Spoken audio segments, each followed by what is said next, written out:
I really think that this is an exciting event. It is exciting because it honors people who are communicators, communicating the reality of life as it is for people who have disabilities.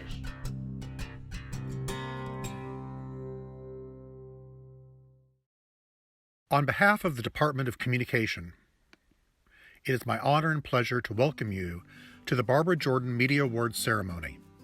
The Barbara Jordan Media Awards celebrates the work of media professionals and students who have produced material for the public which accurately and positively reports on individuals with disabilities using people-first language and respectful depictions. Barbara Jordan was an inspiring educator and political leader who was deeply committed to issues of diversity, equity, and inclusion throughout her public life. She consistently reminded us of the importance of engaging with difference and treating all people with respect and dignity. The spirit that infuses the Barbara Jordan Media Awards is one that we embrace within the Department of Communication and is a core value that informs our journalism studies degree. As we explain in our department statement on communication ethics and diversity, we embrace the freedom of expression and intellectual inquiry. We recognize that free and responsible communication is central to a flourishing democratic society, and we advocate for ethical communication practices that include truthfulness, accuracy, honesty, and reason. Moreover, we affirm the importance of diversity and recognize the necessity of including the voices of historically marginalized communities in our research, teaching, and service. We are delighted to host the 2020 Barbara Jordan Media Awards and celebrate the outstanding work of media professionals and students that highlight the accomplishments of people with disabilities. Welcome.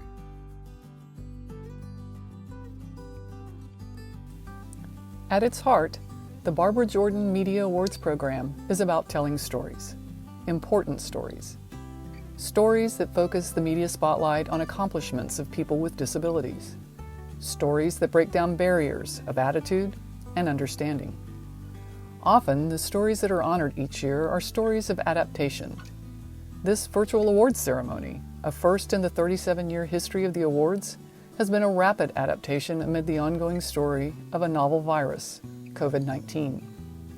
So the journalism faculty and the Texas A&M Department of Communication have responded with a novel way to recognize award-winning Texas journalists in print, in broadcast, on the internet, in video, and photojournalism. Because that, too, is part of the story. Texas A&M is known for its storied traditions. Our student body, the 12th man, stands ever ready to get in the game. Hosting the 2019 Barbara Jordan Media Awards has been a team effort in the best spirit of Aggieland. The College of Liberal Arts continues to be our strongest supporter. As journalism faculty planned a ceremony that would be worthy of the award's namesake, Barbara Jordan, the College of Liberal Arts stepped up to provide funding for this important program. The Center on Disability and Development at Texas A&M has been a key sponsor, providing interdisciplinary training to ensure that the Barbara Jordan Media Awards ceremony meets the highest standards of accessibility and inclusion. And like true team players, Texas A&M Athletics opened the doors to Kyle Field for an awards ceremony that would have been steeped in our loudest and proudest Aggie traditions. Until a plot twist changed the story. This is still a story about winners. The journalist and communication media recognized as 2019 Barbara Jordan Media Award winners used their skills to increase public understanding of the abilities of people with disabilities. And the people and organization featured in those stories are also winners of hearts and of minds, and the reason why journalists will always tell stories. It's been an honor to work with the Governor's Committee on People with Disabilities to host this year's awards program. On behalf of the journalism faculty at Texas A&M University and the Department of Communication, congratulations to all the 2019 Barbara Jordan Media Award winners.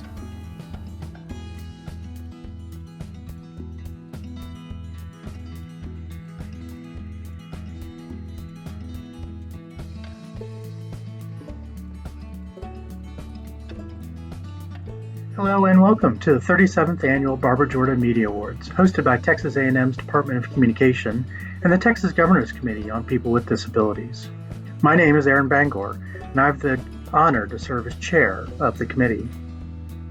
Since 1950, the Texas Governor's Committee on People with Disabilities has helped build a state where people with disabilities have the opportunity to enjoy full and equal access to lives of independence, productivity, and self-determination. We are composed of 12 members who are appointed by the governor, 7 of whom must have a disability. There are also several advisory members from state agencies, as well as a talented staff that do an amazing job every day to promote our goals of a more inclusive Texas. I want to thank them and our partners at Texas A&M for putting together this ceremony. And I want to thank each of you, wherever, whenever, and however you have joined us. One might think that after close to 4 decades of recognizing so many talented media professionals that this event would fit the usual formula. But 2020 has been anything but usual. Yet in many ways, this may be the most fitting of situations. People with disabilities are, by necessity, some of the most well-versed and ingenious problem solvers. We are accustomed to looking at our current circumstances, realizing that the normal ways won't cut it, and finding new solutions to achieve our goals.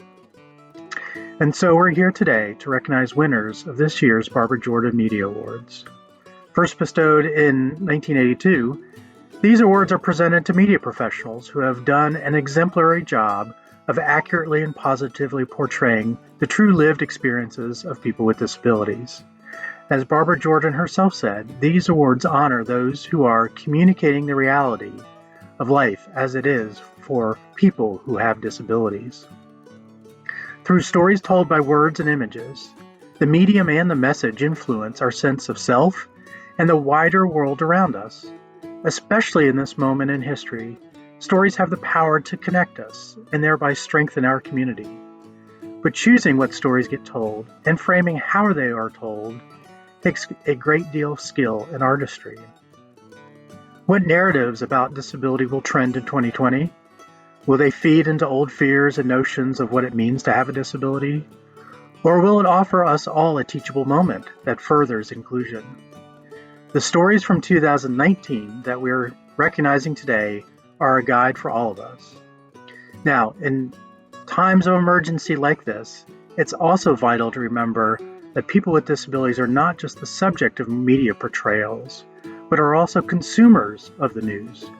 Showing sign language interpreters in shot during press conferences, having quality real-time captioning accompanying news broadcasts, and audio description of emergency alerts all help ensure equal access.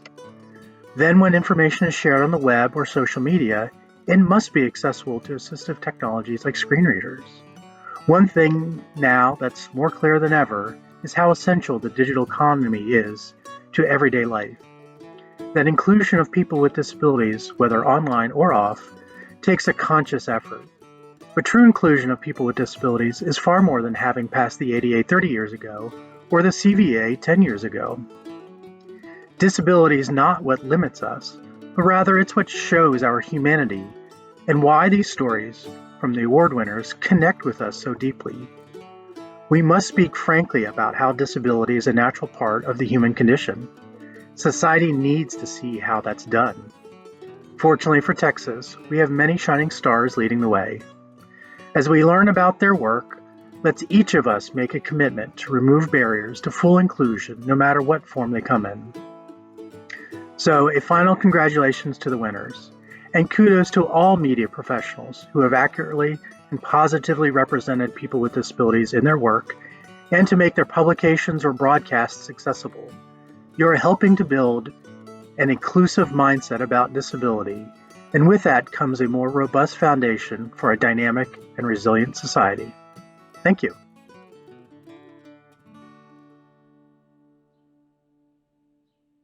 Hello, I'm Bob Phillips, the executive producer and co-host of Texas Country Reporter, a television show I started in the DFW market way back in 1972. We are approaching the 50th year for our show and are now the longest running independently produced television show in the nation and probably in the world. But our longevity is not what makes me the most proud about our show, not by a long shot. No, it's the way we have always treated our story subjects. Let me explain what I mean by that. When I was a news reporter at KDFW TV in Dallas, one of the things I noticed was that the network crews that were sometimes covering the same stories we were covering were, well, sometimes they weren't very nice. In fact, some of them were downright rude to people.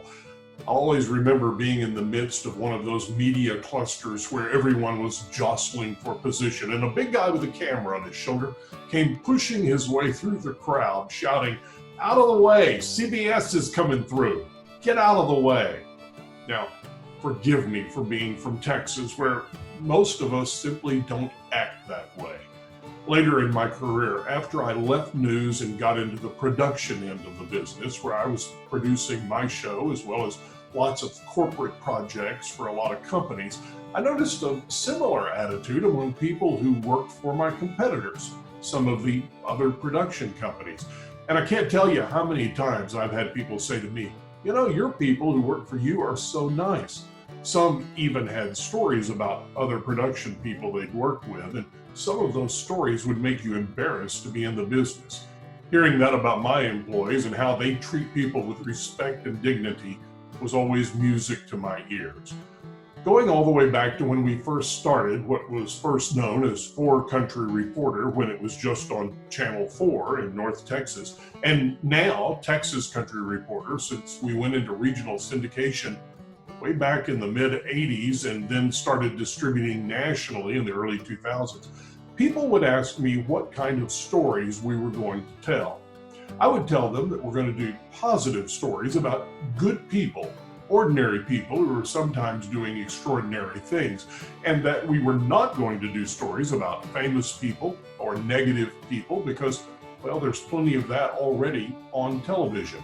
And I told them we were going to be the most inclusive show on TV because we simply were not going to pay attention to the things you see when you only look at the outside of a person. We would always be interested in what's inside.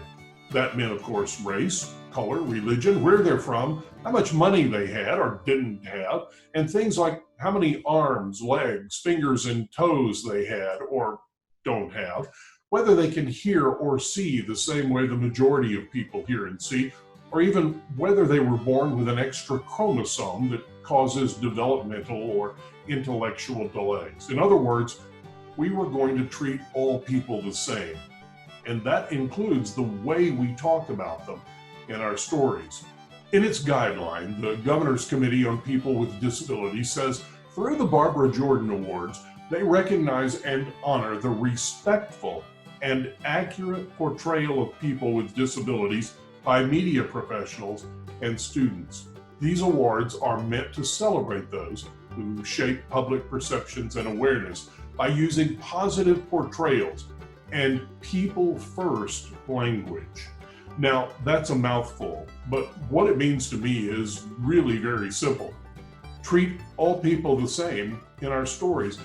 Be aware of the necessary terms that describe people, but also be aware of the terms that are inflammatory or demeaning or sometimes, to me, totally unnecessary.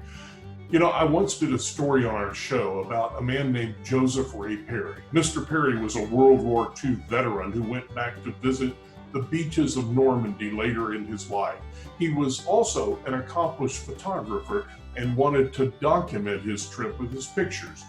A love of photography is something Mr. Perry shared with his son, so his son accompanied him on that trip to France. But you know, we never one time referred to that son of his by his title, which at that time was Texas Governor Rick Perry.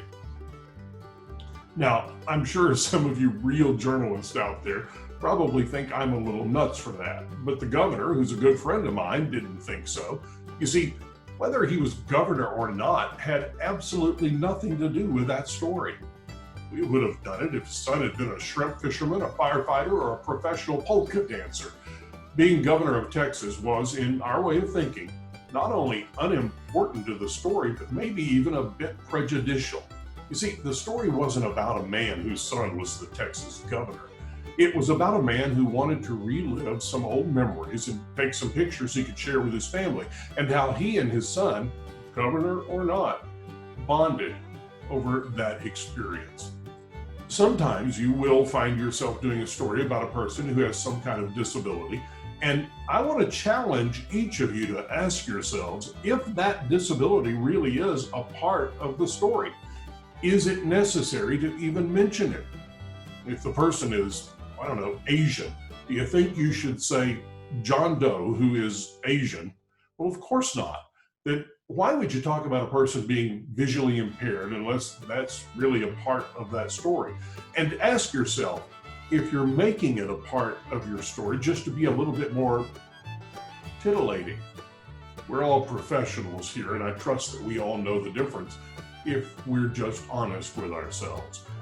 When you do find it necessary to talk about a disability, and sometimes that will be a legitimate part of the story, be sure to use the correct terms and correct attitude.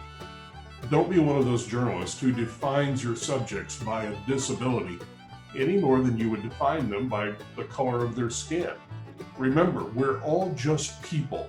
And as my mama used to tell me, God didn't make any mistakes. Let me end by telling you the story of a man my family knew very well when I was growing up. His name was Leon. He was born on a farm just south of the Red River. His father died of throat cancer when Leon was in the 7th grade, so he did what kids in that situation did back then. He quit school to work the farm and feed his mother and brother and sisters. When he was in his early 20s, just at the start of World War II, Leon had a terrible car wreck and lost his left arm. After he survived and returned home to the farm, he did a lot of sitting around on his front porch feeling sorry for himself. Until one day, a man from a nearby farm came to see him. That man had lost his arm in a thrashing machine accident. While they were talking on that front porch, the other man bent down and, with one hand, of course, tied his shoelaces. Well, Leon was amazed by that, and as soon as his visitor left, he started learning how to tie his shoelaces with just one hand. He then set out to do everything else he was able to do before his accident. Leon refused to be what people back then called crippled. He wanted to be just like everybody else. He later got married, had a family, ran a business. I remember as a little kid watching him work on a car engine, and I was amazed. He was doing it all by himself. He dropped the engine, rebuilt it, and reinstalled it. Now, I was amazed, not that he did it with only one arm, but because he knew how to do it at all. That wasn't something I knew how to do. I didn't know how to think of him in any other way. I don't remember it even occurring to me that he was missing an arm. You see, Leon was Leon Phillips, my dad. I never knew him when he had two arms, so I guess to me it was what it was. It wasn't something any of us in our family ever thought about. We didn't even talk about it that I remember because, well, we didn't even notice it. It just was what it was. My point here is, why do we always have to make everyone who isn't exactly like us different? Why can't we all just be people first, no matter the color of our skin, the God we pray to, or whether or not we're missing a limb? To me, it's just natural. And I hope and pray for a day when it's just natural to everyone else too. But until that day, when we all see people as just people without filtering that view through limitations or restrictions, the way my family did with my dad, but we still have a lot of work to do. I'm Bob Phillips, and I want to thank you for letting me preach about a subject that is near and dear to my heart. And I want to thank Governor Abbott and the Governor's Committee on People with Disabilities for supporting this very worthwhile cause. Now go out and change the world.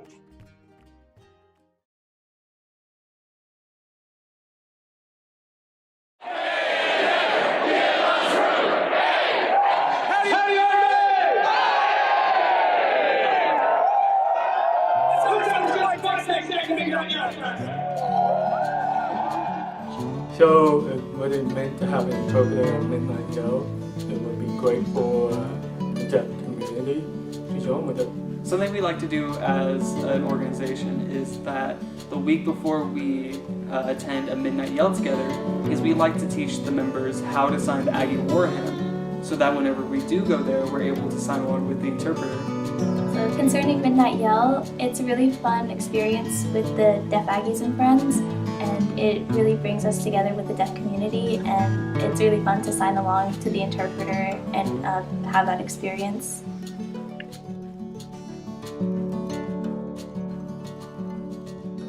Howdy! My name is Rebecca Sloan, and I am this year's Barbara Jordan Media Award winner for the college broadcast for my video Year 2 Signing at Midnight Yell, and I am incredibly stoked and excited to be able to be honored with this award.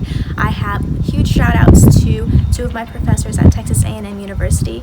Without them, I wouldn't have any where to go with this, and I'm so incredibly thankful to have had them and their leadership throughout this process. I also want to thank the members of the Deaf Aggies and Friends organization at Texas A&M who helped and contributed to this video, and also the two active signers that were in the video. Without them and their visual and their input, I wouldn't have any story to tell, and I'm very thankful for those that were involved and helped me get through this process. It all goes to my family and friends who have supported me, and I'm just incredibly stoked. Thanks, Gigam.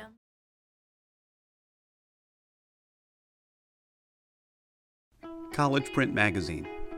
Beat Baseball, Making Dreams Come True by Sarah Hainig, Insight Brazos Valley Magazine. In 2015, John Stark, coach of the Bryan College Station Outlaws, took his first-year team to the Beat Baseball World Series in Rochester, New York.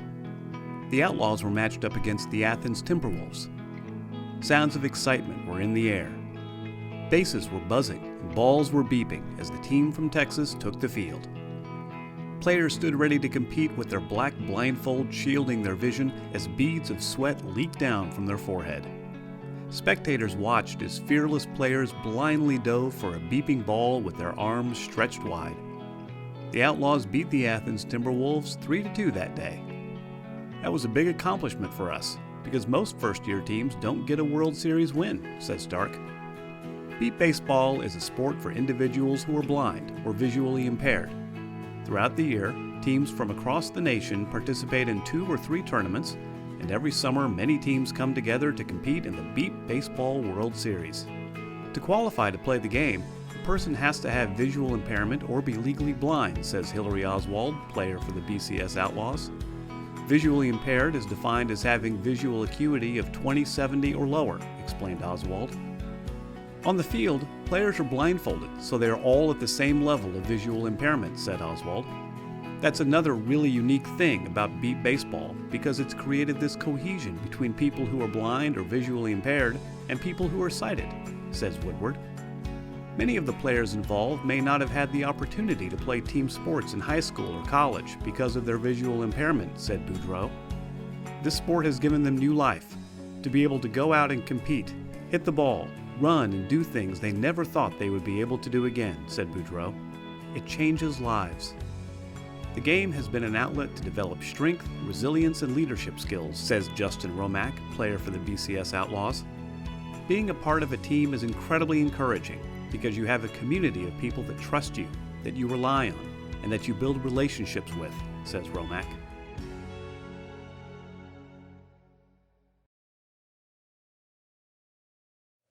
Hi, my name is Sarah Hainig. I'm a student at Texas A&M University, and I feel honored to accept the College Print Magazine Award for my story, Beat Baseball, Making Dreams Come True. I'd like to thank the Governor's Committee on People with Disabilities for organizing this, the judges, and everyone else involved. What started out as a class assignment quickly evolved into a story I became more and more passionate about telling every day. My hope is that this story sheds light on the strong and resilient athletes who make up the Bryan College Station Outlaws, a beat baseball team that is small but mighty. The athletes, coaches, and volunteers around the nation deserve great recognition for the time and effort they put forth, allowing the National Beat Baseball Association to be possible. I feel extremely privileged to have had the opportunity to tell this unique and inspiring story, and I encourage everyone to learn about this incredible sport. Thank you. And so we've been looking for ways that we can connect with her, get her involved in things that she likes to do. Even for me to get her out to do an activity during the week, it's tough for us to find things that she really likes. She wants to be on the go. Mabry's running has had a large impact on her family as well as the entire community. What we definitely know is God made Mabry to have an impact on people, and she can't do that by being stuck at the house. And so we try our best to get her out with people as much as we can. And this is one way that we really do it. I try to run her through neighborhoods, on roads, to where she can engage with people, to where she can wave at people, and everybody really, really gets on board with it. Mabry loves structure, and what that means is she wants to be going and doing all the time. She always wants to have something to do. Run, Mabry, run! Woohoo! And that's really where Run Mabry Run came about, because the state of Texas does an amazing job with our special needs citizens up until the age of 21. Especially the public school systems are fantastic. That's where our real concern is. Where's Mabry going to get that structure once she's 21? And so that's what we're trying to raise awareness for through Run Mabry Run.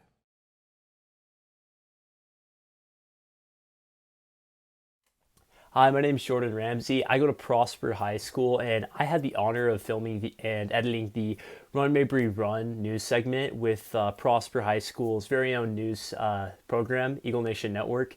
And Jacob Choi and I were just able to film and produce this amazing news segment, and I'm really honored that it was chosen by the Texas Governor's Committee. And I just think it's amazing how our state recognizes people with disabilities and accurate media portrayals of those people. And I think that this is an award that, should continue. I'm honored to be a part of it, but the real reason I'm here is because of Mabry Gayhart and her parents, John and Amy. They have an amazing story that we were able to capture even just in a couple minutes about how Mabry and her father, John, are able to run even in a wheelchair. He pushes her even though, she can't walk fully. And it's just an amazing story about how they're able to pursue and overcome. And they even have a website called weareable.org. And I just think it's amazing because they have all these resources about people, how people can help people with disabilities. And I just think this is a fantastic event. We're really honored to have received this award. And I just thank everyone who's responsible for putting on this award that recognizes and gives a spotlight to people with disabilities. So thank you so much for giving us this award. And I hope that this award ceremony continues for years to come.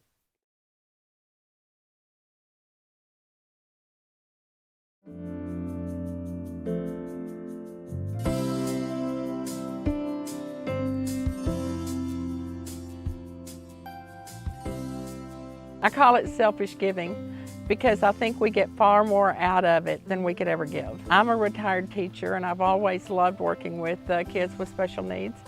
And our daughter works with special needs in the high school.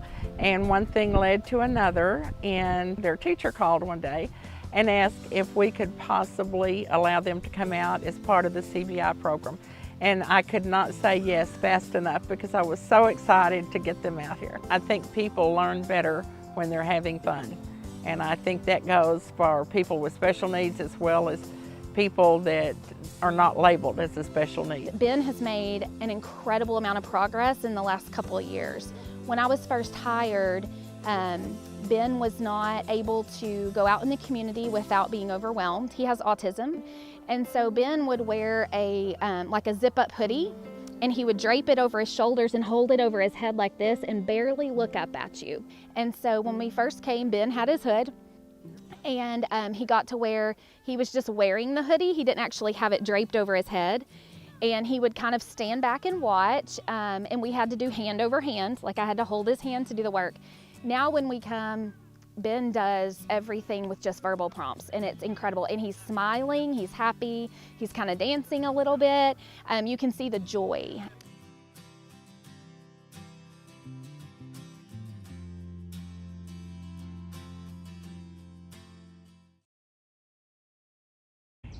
Hello, I am Miles Hill. I am Brawley Navarro. We are the directors for the film Miniature Blessings, and we are very honored that our film has won the Barbara Jordan Media Award. We loved creating this film because it was truly a team effort, and although it took a lot of time, it was worth the work. The motto of the film is, "It's not about what they can't do, it's about what they can." There were 6 high school students on the project who filmed a community-based instruction life skills class at the Miniature Blessings Horse Farm in Lindale, Texas. Hi, I'm Lauren Knox. And I'm Jude Ratcliffe. We worked on videography.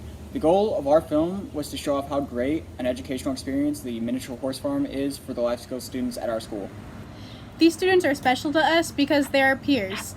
We are constantly amazed by what they can do, even when the odds are sometimes stacked against them. They challenge us to be better versions of ourselves. Again, we would like to thank the Office of the Texas Governor, the Governor's Committee on People with Disabilities, Don and Nancy Walters of Miniature Blessings, Lauren Baker, and we are humbled to receive an award named after such a great Texas stateswoman, Barbara Jordan. Thank you.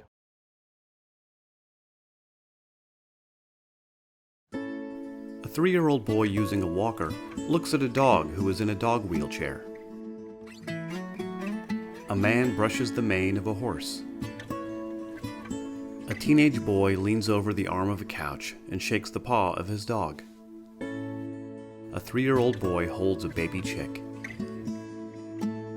A little boy laughs as he looks at a baby pig. A girl puts a water bowl inside of a rabbit cage as the rabbits look on. A puppy who was born without paws is being held by a man who cuddles her. A woman at the side of a road feeds a large pot-bellied pig.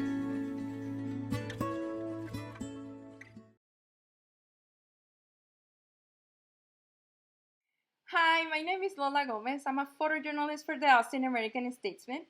I would like to say thank you to the Governor's Committee on People with Disability for honoring me with this award.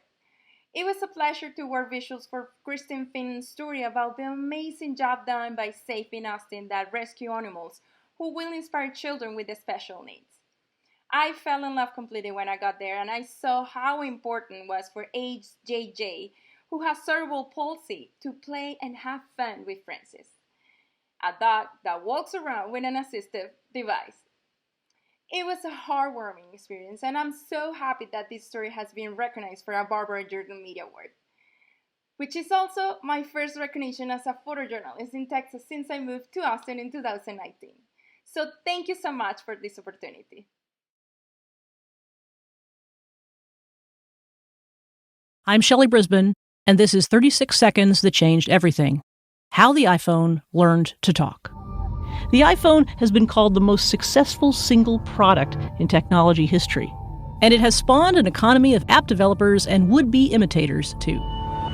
But when those lines formed around Apple stores and news outlets devoted special coverage to the hottest thing in mobile tech ever, one group of potential fans remained on the sidelines. They had the $500 price of admission, or many did. But for them, the iPhone was a disappointment. A step backwards. A slap in the face, even. The cold, smooth piece of glass, with its flawless looks and choice of cheery ringtones, locked those enthusiasts out. If you had a disability, the iPhone parade passed you by. And no wonder. How could a deaf person understand someone on the other end of a call? How could a blind person know where to tap on a touchscreen? How could a person with a motor disability press the home button? In 2007, even those who were being left out asked these questions. Even people with disabilities wondered how and whether the door to progress would ever open for them. But this is not a story of exclusion. This is a story of how everything changed exactly 2 years later. How a device noted for its visual design learned to talk. How a group of people who were initially shut out achieved not only equality with their non-disabled peers, but a measure of independence that no one, not even the designers at Apple, could have truly anticipated. On June 19, 2009, the iPhone became accessible.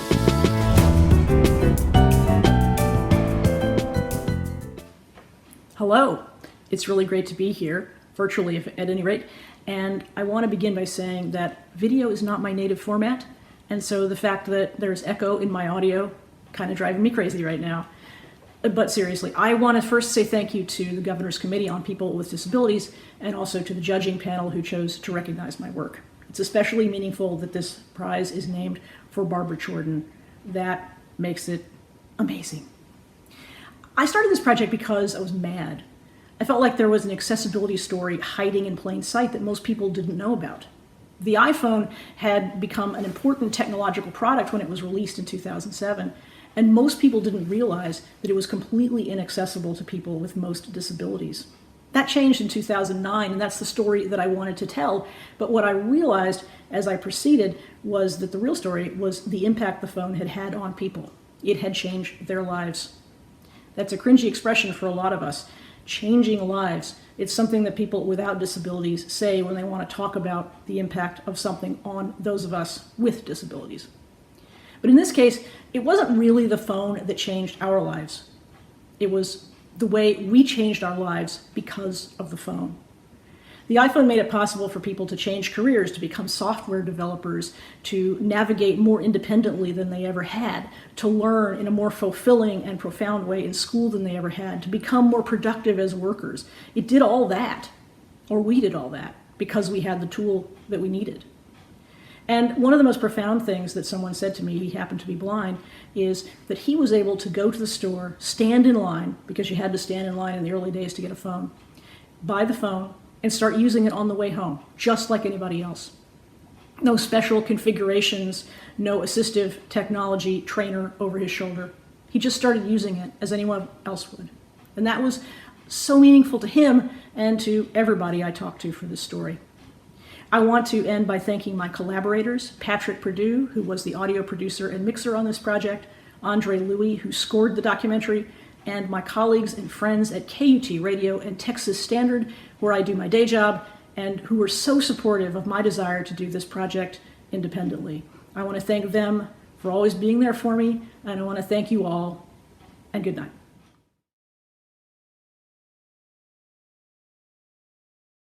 For over a decade, Texas illegally denied special education to tens of thousands of children with disabilities, services that are their right under federal law. State lawmakers took action, federal monitors stepped in, but fast forward 3 years, and families in Texas say they're still being delayed and denied access to special ed. Here's our investigation with the Houston Chronicle. For years, the Texas Education Agency had a target. Only 8.5% of all students could receive special ed. Federal officials said that cap was illegal and ordered Texas to fix the crisis in 2018.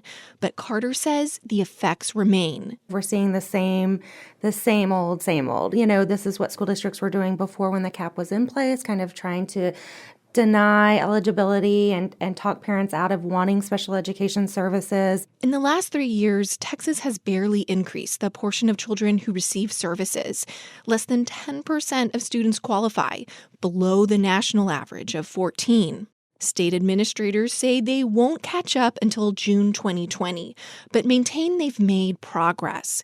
Deputy Education Commissioner Matt Montaño points to more special ed evaluations, more funding, and more communication with districts. You know, Texas, if you think about Texas as being a large battleship, I do believe we've turned it. I do believe we turned it in the right direction. He thinks the feds will agree. However, according to emails provided to Houston Public Media and the Chronicle, one regional special ed director indicated the state would give districts a grace period if they failed to comply with all timelines for special ed.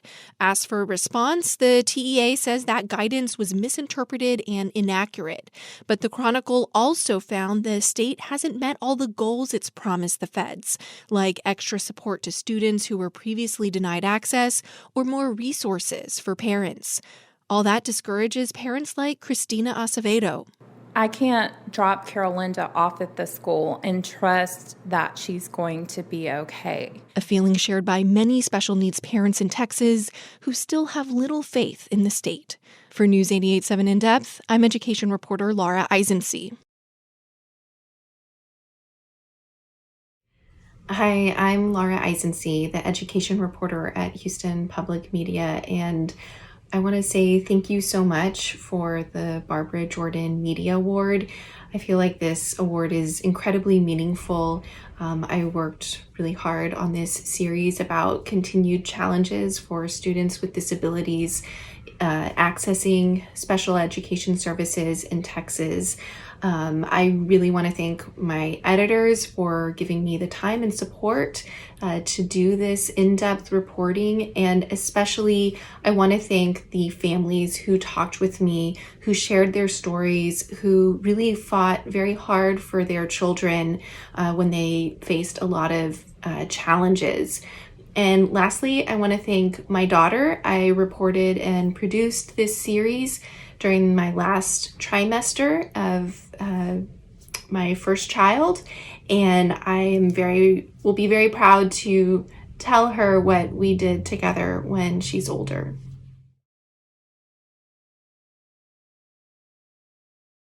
This game controller can open new worlds. It can help you learn and build things, and it can take you on wild adventures. But it's designed for people with two hands. So what if you don't have both hands or you're missing an arm?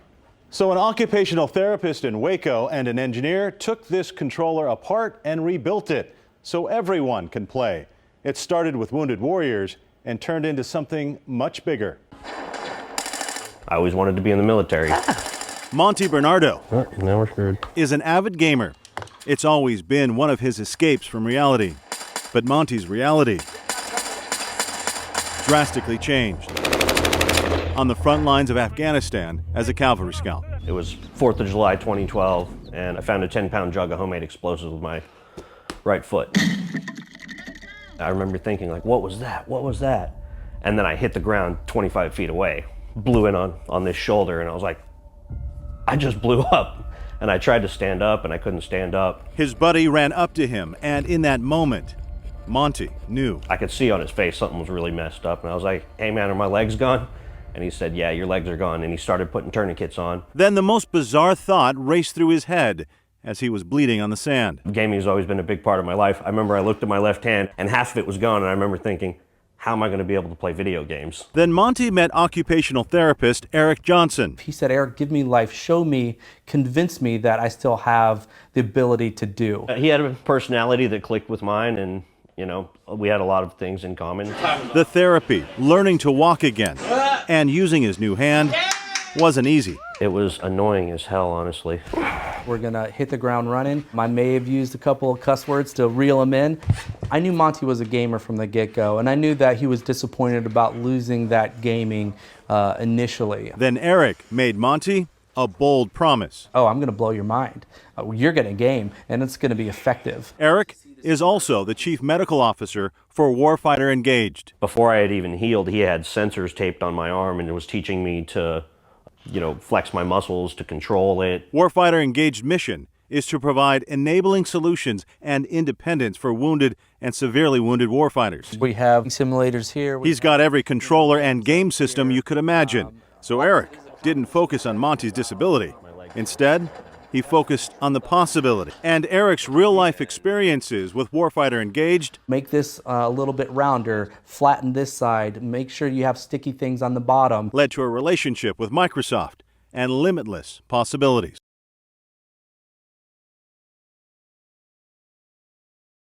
Hi, I'm Walt Macaborski, CBS Austin. Wow. First, a big thank you to the Governor's Committee on People with Disabilities. I appreciate your willingness to pull this virtual award ceremony together during this crazy time with the coronavirus pandemic.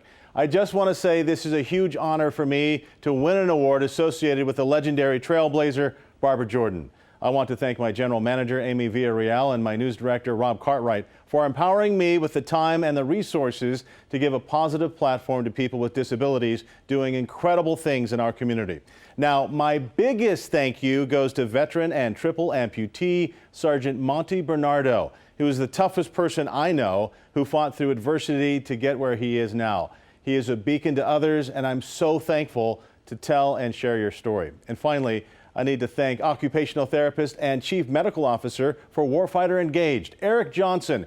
Eric, along with Microsoft and incredible teams of people, designed the adaptive Xbox controller, so now everyone can play video games. Thank you, and game on. Hi, I'm Eric Johnson, Chief Medical Officer for Warfighter Engaged and OSD, and the occupational therapist that you saw in this feature. I just want to take a quick minute and say thank you so much for this award, and it means everything that you have considered gamers with disabilities, things like this, the Xbox Adaptive Controller, and just inclusive design in general. It means so much, and it's an honor to receive it. Thank you.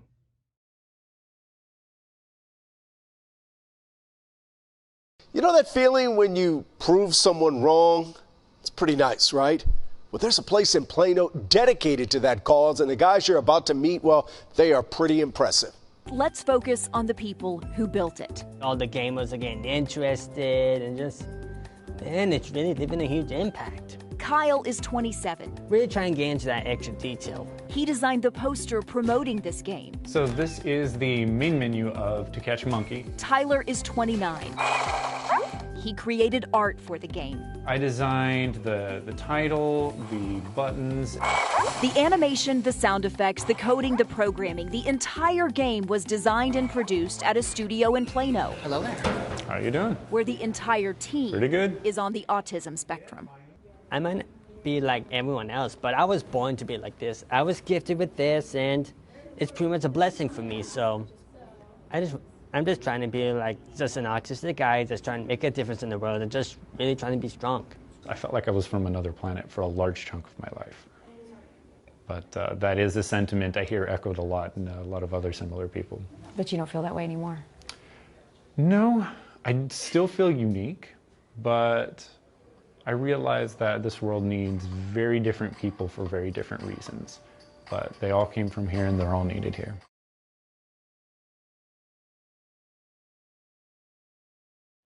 A huge thank you to everyone out there for watching this and also for organizing this virtual event. What a strange time in our world, but it's certainly appreciated to be together virtually today. A huge thank you also to Nonpareil. What an amazing organization that is giving a really beautiful outlet for these creative minds to come up with such incredible games. Thank you to GameStop, particularly Martha Sotelo from GameStop. She nominated us for this award. She didn't even let us know she was doing it, so what a great surprise to win. Thank you to WFAA, my employer, for allowing us to tell this kind of story. My managers, Leslie McCardle and Carolyn Mungo, the photographer I worked with on this story, Andy Wallace, for his always unstoppable caring about the stories that we tell. Finally, to the committee, thank you for shining such a light on wonderful people in our state, in our communities, showing that differences don't matter, strengths do. Really appreciate being with you guys virtually. Here's hoping that through things like this, we show that unity matters, differences don't, and we'll be back together in person sometime soon. Thank you.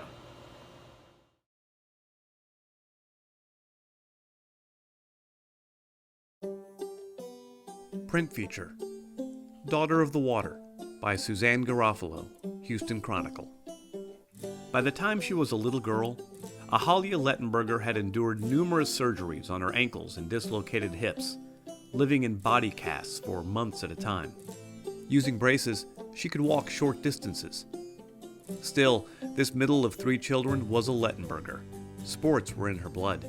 She loved playing softball and soccer until the fields got too big and the kids got too fast, she recalled. A neighbor suggested swimming. As soon as Lettenberger swam her first lap, she knew where she belonged. The freedom the water gives me is something I can't even put into words, Lettenberger, 18, said. Swimming has allowed me to accept myself. Good thing, too, because these days Lettenberger is finding all kinds of acceptance. The Rice University freshman has not only earned a spot on the collegiate women's swim team, but is headed to London to represent Team USA at the Paris Swimming World Championships, Monday, September 15th. Featuring 600 swimmers from 60 countries, the event is a key qualifier for the Tokyo 2020 Paralympic Games. Lettenberger is the youngest member of the U.S. Paralympic National A team and Rice's first Paralympic hopeful. At the team's first full practice in late August, head coach Seth Houston touted Lettenberger's priorities. She values Rice's academic standards, and on the athletic side, you have to have a passion for the sport. There's a year-round commitment that's expected. Ahalia fits that like a glove. Calling Lettenberger a very strong swimmer with tremendous aerobic capacity, Houston said he's looking forward to working with her and the 9 other freshmen on the team. The coach, in his 18th year leading the Owls program, doesn't anticipate struggling to accommodate her disability. He noted that on any given day, a handful of swimmers have an injury or other circumstance requiring individualized practice sessions. It's a juggling act of trying to challenge everyone appropriately, Houston said. Ahalia is very coachable. She's even-keeled, and that is a quality you see in champions.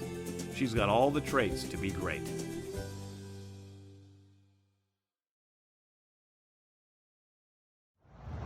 Hello, welcome to my yard. It is such a pleasure to be with you all, at least virtually. I'd first like to thank the subject of my story, Ahalia, who at the ripe old age of 18 was so poised and so open that she really made it pretty easy for me. I am always in awe of the perseverance of the human spirit. And it is as a writer, stories like that I am most drawn to, and hers was certainly one of them. My gratitude also goes to the Houston Chronicle for giving me a platform to show our community the talents and contributions of people with disabilities in our part of the state. In a time of great uncertainty for print media, that support is much appreciated. And finally, to the Governor's Committee on People with Disabilities, my heartfelt thanks. Even though we don't necessarily do what we do for awards, this recognition is such an honor. So my congratulations to all of this year's winners. Take care.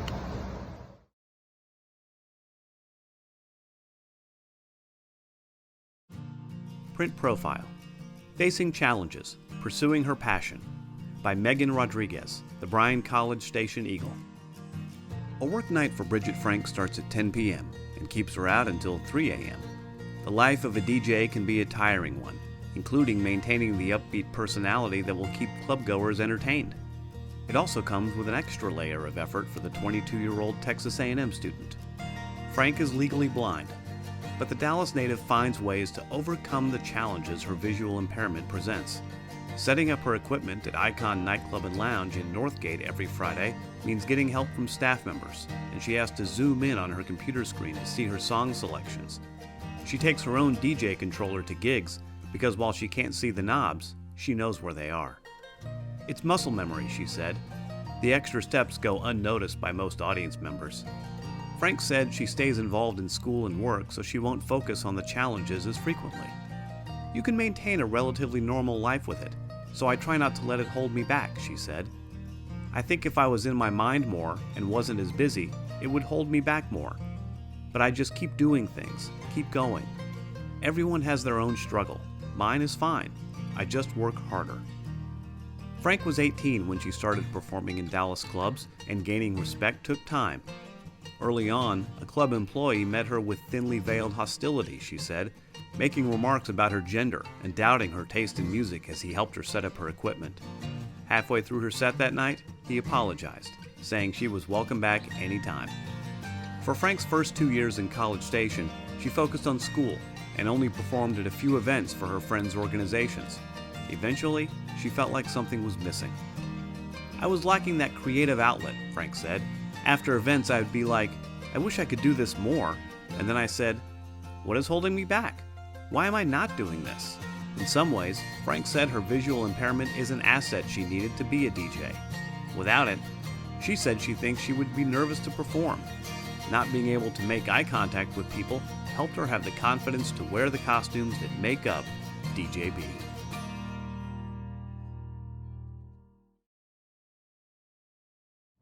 Hello everyone.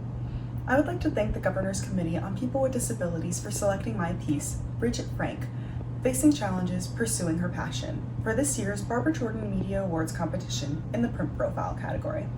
It was a great honor to share Bridget Frank's life experiences in the Bryan College Station Eagle newspaper's Brazos 360 magazine. It was a joy to see that her story has touched others even beyond Brazos County.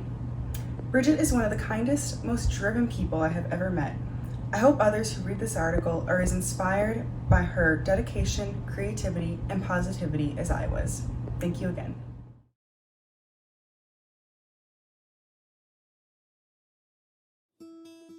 Print News: The Long March to Healing, One Soldier's Recovery After the Fort Hood Shooting, by Mary Huber, Austin American-Statesman. On a Friday night in October, Patrick Ziegler lay in a tattoo shop in Daytona Beach. His shirt off and chest bare, he braced as the tattoo gun pierced his skin. He had molded the design for several months, the date 5/NOV-09, surrounded by a circle of 13 stars, one for every person killed in the massacre 10 years ago at Fort Hood. Ziegler timed the appointment just so, to give the tattoo enough time to heal before the 10th anniversary of the shooting Tuesday. He asked that one of the stars be made of gold, in honor of all the other lives that were torn apart that day, among them his own. Of those who survived, Ziegler's injuries were among the most serious. A bullet that penetrated his skull caused him to lose 20% of his brain. Today, Ziegler lives in a 1,900 square foot apartment on the beach in northern Florida, just a mile from his grandmother's home. He said the ocean has been healing.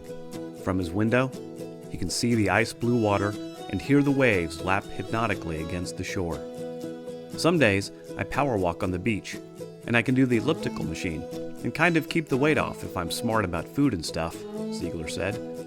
There's definitely ways around the impairments that I've faced. You just make disabilities into abilities. That's the key for me. I wanted to do something extraordinary, he said. I wanted to be a tool of the U.S. government, and I just wanted to lead soldiers, during a battle or during a conflict.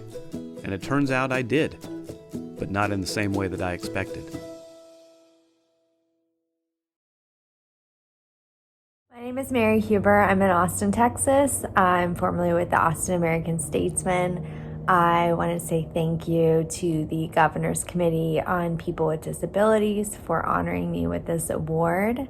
I want to first and foremost thank Patrick Ziegler, who was the subject of this story, for so openly and graciously sharing his story with me of the most traumatic day in his life when he was shot in the head 10 years ago at a mass shooting at Fort Hood. And I want to thank the Statesman for supporting this project and everybody that worked together to commemorate the anniversary of this horrible event. And finally, to the victims and the survivors of that tragedy, just want you to know that your sacrifice is not forgotten. So thank you so much.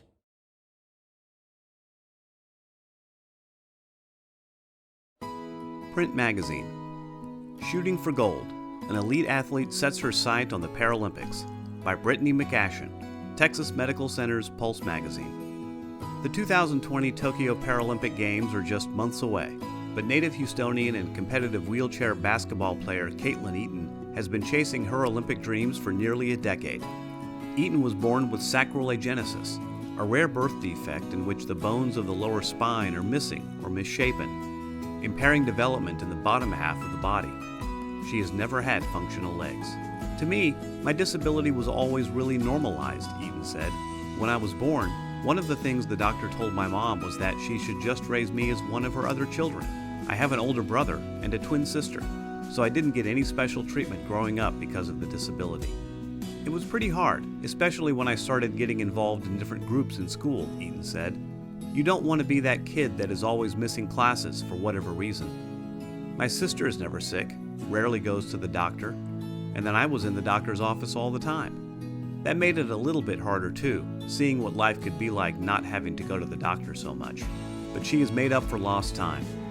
After high school, Eaton accepted a scholarship to play basketball for the University of Illinois at Urbana-Champaign, where she earned her undergraduate degree in community health in 2017.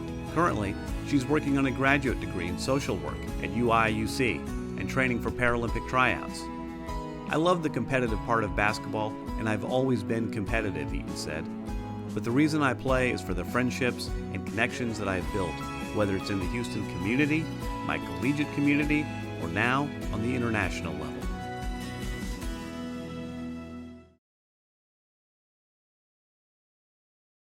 Hi, my name is Bjma. I'm a writer for the Texas Medical Center News. I'd like to say thank you so much to the Texas Governor's Committee on People with Disabilities for selecting my story, Shooting for Gold, to win a Barbara Jordan Media Award this year. Writing this story and winning this award never would have been possible without the amazing and incredible Caitlin Eaton, a Paralympic athlete and Houston native who I wrote the story about. Caitlin is so passionate and strong and resilient, and she should be playing basketball at the 2020 Paralympics this summer in Tokyo, but unfortunately that has been postponed because of coronavirus. But I would like to accept this award in her honor and just continue cheering her on to see all the amazing things that she does in this world, whether it's basketball or beyond when she pursues her dream of becoming a guidance counselor. I'd also like to say thank you to Cody Duty, our amazing photojournalist at the Medical Center, and my editor, Maggie Galehouse, for helping me with this story and all the other stories I write. Thank you guys so much, and thank you again to the Texas Governor's Committee on People with Disabilities. It's truly... I am delighted that these persons who are recipients of these awards today understand the reality that is important, crucial, urgent that it be communicated.